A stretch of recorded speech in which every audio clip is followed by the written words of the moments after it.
Baik, bismillahirrahmanirrahim. Assalamualaikum warahmatullahi wabarakatuh. Selamat pagi, salam sejahtera untuk kita semua. Pada kesempatan kali ini kita akan belajar terkait dengan di bab 2 ya,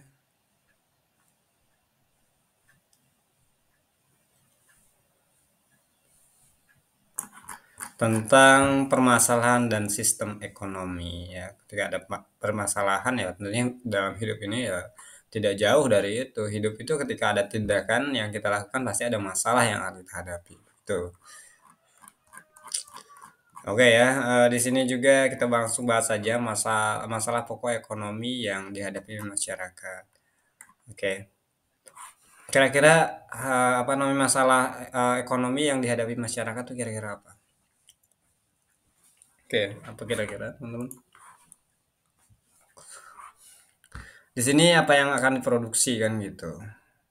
Dalam menghadapi kelangkaan sumber daya, orang harus menetapkan pilihan terbaik dari berbagai kemungkinan pilihan yang bisa dilakukan. Ya kan, sumbernya nih langka nih. Nah, kita harus apa namanya bisa apa namanya memilih terbaik karena keadaannya sedikit nih suku cadangnya gitu. Dari berbagai kemungkinan pilihan yang bisa dilakukan. Nah, untuk menganalisa penentuan pilihan dan permasalahan ekonomi dapat digunakan beberapa pedoman pertanyaan sebagai berikut. Apa yang akan diproduksi? Nah, kira-kira apa yang akan diproduksi? Eh, apa yang akan diproduksi?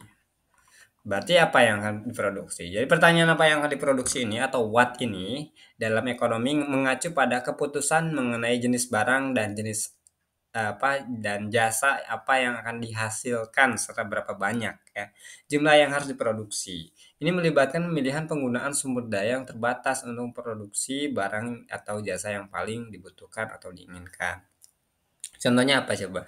Jika terdapat sebidang tanah, keputusan harus dibuat tentang bagaimana tanah tersebut akan digunakan. Apakah untuk lokasi pabrik, perumahan, atau sebagai lahan pertanian, ya kan gitu. Jika kebutuhan utama masyarakat adalah bahan makanan, maka tanah tersebut sebaiknya digunakan sebagai lahan pertanian gitu. Selanjutnya, produsen harus menentukan tanaman apa yang akan ditanam. Produsen itu siapa? Pembuat ya. Yang pembuat ini dia harus menentukan nih bijak nih gitu ya. Dalam apa namanya menentukan tanaman apa yang akan ditanam. Apakah padi kah, apakah sayur-sayuran kah, ataupun jagung dan seterusnya. Seperti bisa padi tadi, jagung atau singkong dan berapa banyak hasil yang diperlukan untuk memenuhi permintaan gitu. Nah, tentunya keputusan ini penting untuk memastikan bahwa sumber daya digunakan dengan cara yang paling efektif untuk memenuhi kebutuhan masyarakat ya. Jadi kita harus apa namanya bijak lah ya. Kita harus pintar melihat peluang gitu. Oh, masyarakatnya butuh ini nih. Ya, kita ada sebidang tanah nih contoh ya. Ya, kita bisa aja kita jadikan apa namanya lahan pertanian kalau memang kondisi apa eh, sayuran atau makanan di sana itu kurang gitu ya. Nanti kan akan menghasilkan value nilai uang gitu ya. Nah, bagaimana? Oke.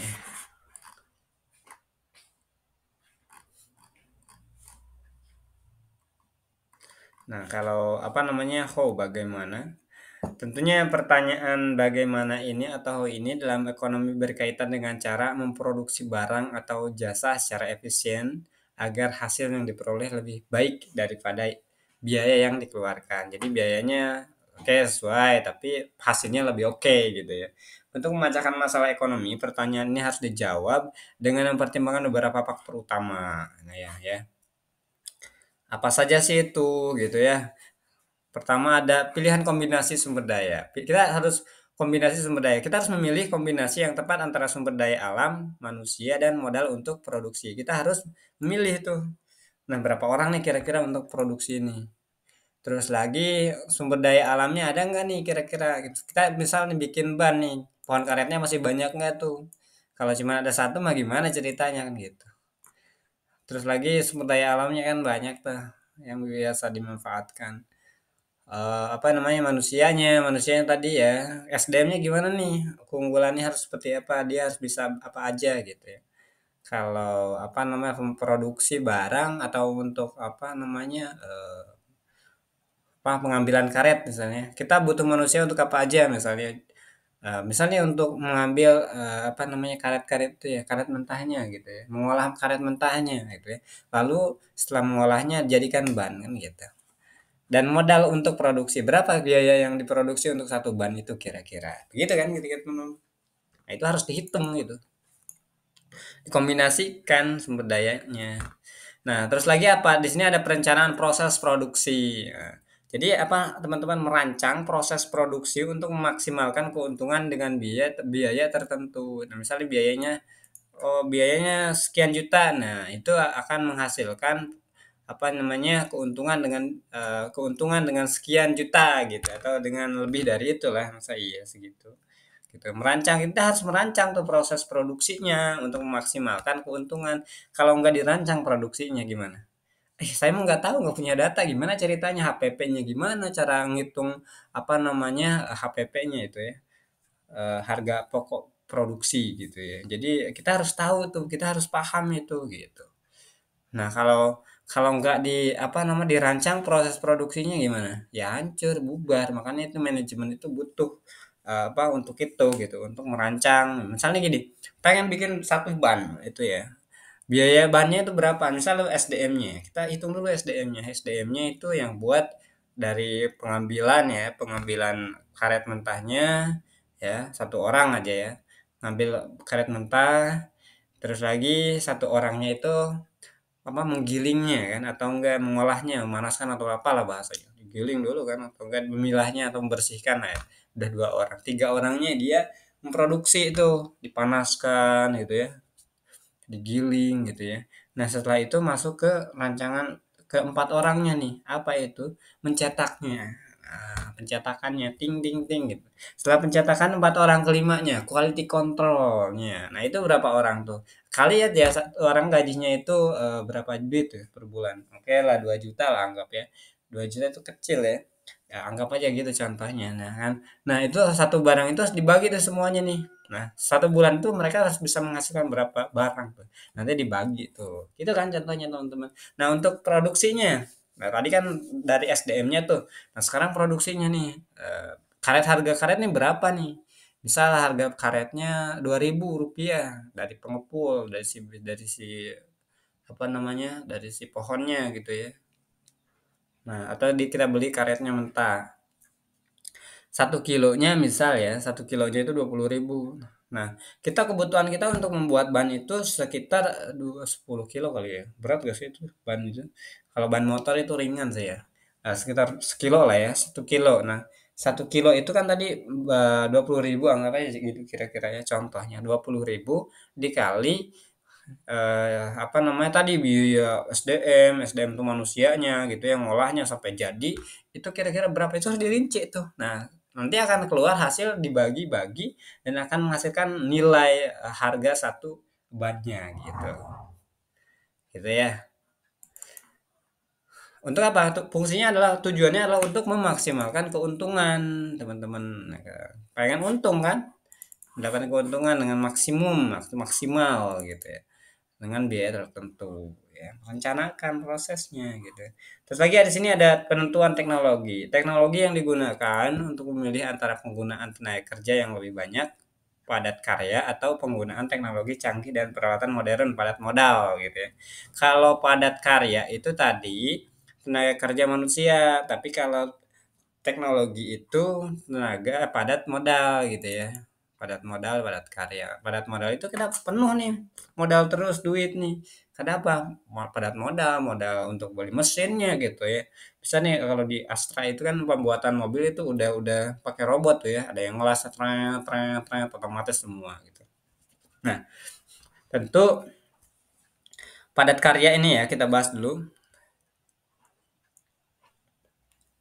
Padat karya itu menggunakan lebih banyak tenaga kerja, menciptakan lapangan kerja namun bisa kurang efisien. Nah, untuk padat karya ini menggunakan lebih banyak tenaga kerja. Jadi banyak nih tenaga kerja karyawan-karyawan untuk membuat ban itu contoh ya untuk ban dan menciptakan lapangan kerja ya benar karena akan banyak nih pekerja-pekerja yang kita hire, yang kita rekrut ya untuk bekerja. Namun bisa kurang efisien di sini. Kenapa? Karena ya manusia itu bukan robot ya, ada lelahnya, ada capeknya, ada sakitnya gitu. Kalau robot apa? Kalau robot mah nggak ada sakitnya, terus aja kerja tuh, terus gitu. Gitu ya. Kalau mau padat modal menggunakan mesin dan teknologi canggih untuk produksi yang lebih cepat dan murah ya.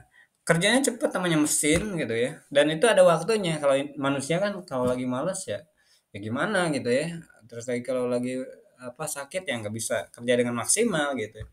Apalagi ketika banyak beban, pikiran, dan seterusnya. Namun, ya bisa mengurangi kebutuhan tenaga kerja dan meningkatkan pengangguran. Kalau kita menggunakan padat modal, artinya menggunakan mesin-mesin dan teknologi, ya, maka akan meningkatkan pengangguran ya. Tapi kalau untuk padat karya ini kita menggunakan jasa manusia gitu ya untuk produksi, maka akan meminimalisir angka pengangguran gitu.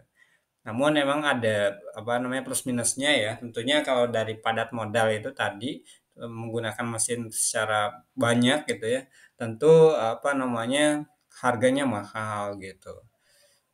Tapi kalau padat karya atau manusia harganya murah gitu kan. Namun memang ada plus minusnya gitu. Bisa sakit lah manusia gitu ya, dan seterusnya. Naik turun lah manusia itu.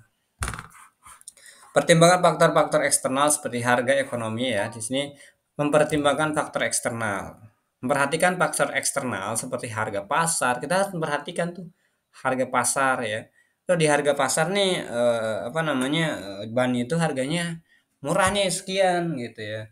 Berarti bagaimana caranya untuk supaya kita juga bisa menyesuaikan harganya dengan pasar gitu. Apakah eh apa namanya tuh pengambilan keuntungan kita terlalu besar gitu ya, atau seperti apa gitu ya. Nah, kita harus mempertimbangkan faktor eksternal ketika kita ingin menjual gitu barang kita. Atau enggak ketika kita ini ya dalam hal apapun, bukan hanya menjual barangnya saja gitu ya. Kita harus lihat faktor eksternal juga. Misalnya ketika eh, barang produksinya, barang mentahnya gitu ya. Ketika barang mentahnya mahal di pasar ya gimana? Otomatis kita harus naikkan menaikkan harga nih. Kalau menaikkan harga otomatis dong orang-orang nih kalau target kita itu menengah ke bawah agak sulit tuh mereka membeli gitu misalnya seperti itu. Karena kan tujuannya itu adalah konsumen juga. Ekonomi itu tidak terlepas dari konsumen gitu. Karena pasarnya adalah umat gitu kan. Nah, seperti itu ya. Pertimbangan faktor eksternal itu tadi ada memperhatikan faktor eksternal seperti harga pasar, kondisi ekonomi di Indonesia ini seperti apa? Apakah mau ada krismon nih? Bahaya kalau krismon. Ketika kita mau krisis, terus lagi ditambah produksi kita banyak ya, nggak akan ter, akan terbelangkar tidak akan terjual nantinya. Tingkat suku bunganya juga. Bagaimana tingkat suku bunga di di di luar gitu ya.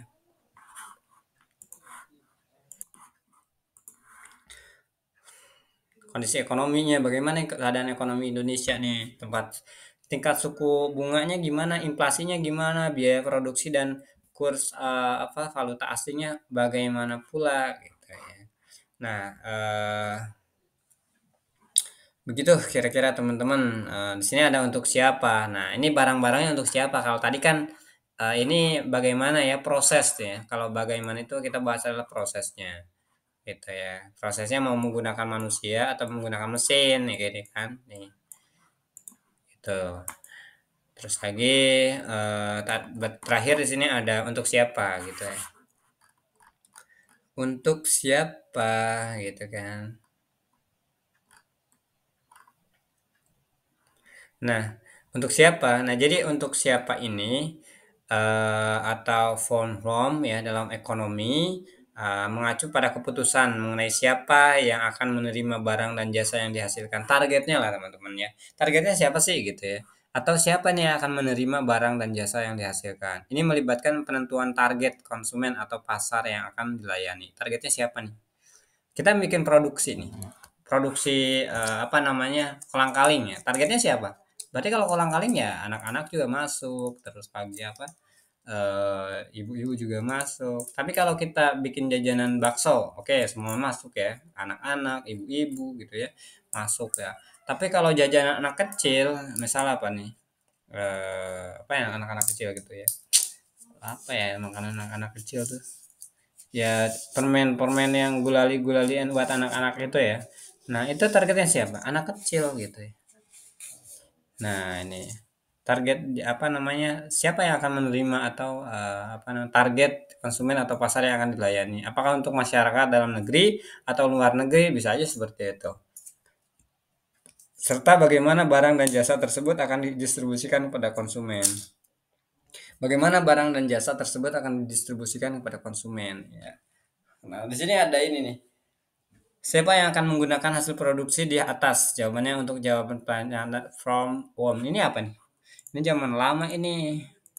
Kayak hiasan rumah ya. Nah, ini orang-orang yang antik-antik aja mungkin gitu. Ini untuk ibu-ibu kali ya atau mungkin orang Jawa ya. Apa sih ini namanya? Kayak buat hiasan ya. Hiasan di rumah. Kali ini zaman lama ya. Gitu. Saya contohnya gini aja deh. Kita bikin produksi. Produksi apa? Makanan ya. Makanan itu contoh makanan apa ya yang targetnya anak-anak. Kita produksi mainan, mainan mobil-mobilan gitu ya. Apa namanya? Motor-motoran dan seterusnya. Itu targetnya untuk siapa? Untuk anak-anak gitu ya. Ibu-ibu nggak bisa masuk kan targetnya anak-anak. Nah, kita produksi lagi nih satu lagi. Produksi apa namanya? Produksi kue gitu. Nah, siapa aja yang masuk? Anak-anak, terus lagi apa namanya? Ibu-ibu, orang tua lah ya dan seterusnya, orang dewasa gitu. Nah, gitu ya. Nah, contohnya apa sih gitu ya? Kita akan coba sampaikan contohnya. Jadi sebuah industri rumah tangga memproduksi kerajinan tangan. Mereka harus menentukan apakah produksi ini akan dijual untuk konsumen lokal atau diekspor ke luar negeri. Jika untuk konsumen dalam negeri, mereka perlu memutuskan target pasar spesifik seperti apakah untuk masyarakat umum, kalangan menengah ke atas, atau wisatawan. Kemudian mereka juga harus memilih cara apa pendistribusian yang paling efektif seperti menjual melalui koperasi, pasar, toko, atau langsung dari produsen kepada konsumen. Nah, pertanyaan untuk siapa ini penting untuk memastikan bahwa produksi mencapai konsumen yang tepat dan memenuhi kebutuhan pasar yang diinginkan. Nah, ini berarti targetnya ya, teman-teman. Ya, selalu targetkan ya. Ekonomi itu menargetkan karena kan kita itu usaha ya. Ekonomi itu ilmu usaha ya. Nah, ilmu usaha itu kita harus menargetkan untuk siapa apa namanya target itu, produksi ini gitu ya. Tadi ya bisa aja untuk luar negeri atau dalam negeri. Kalau dalam negeri itu siapa aja nih? Apakah anak-anak, orang dewasa, orang remaja gitu ya. Kalau pulpen ATK itu targetnya siapa? Anak-anak sekolah, terus lagi pegawai-pegawai perkantoran kan gitu. ATK ATK begitu tuh ya. Nah, kalau masyarakat umum gimana? Nggak bisa gitu. Masyarakat, misalnya apa namanya? Targetnya petani nih kira-kira apa? Teman-teman, kalau targetnya adalah petani, bibit ya, bibit-bibitan gitu. Terus apa lagi? Eh, kalau targetnya petani pupuk-pupukan gitu ya. Terus lagi apa lagi? Terus lagi apa traktor gitu ya. Apalagi traktor dengan murah pasti banyak yang beli. Kalau targetnya adalah para petani gitu ya. Oke, teman-teman itu saja untuk pembelajaran kita kali ini. Nanti kita akan lanjutkan di biaya peluang ya. Oke, demikian. Terima kasih. Tetap semangat, teman-teman. Mari upgrading diri kita. Terima kasih.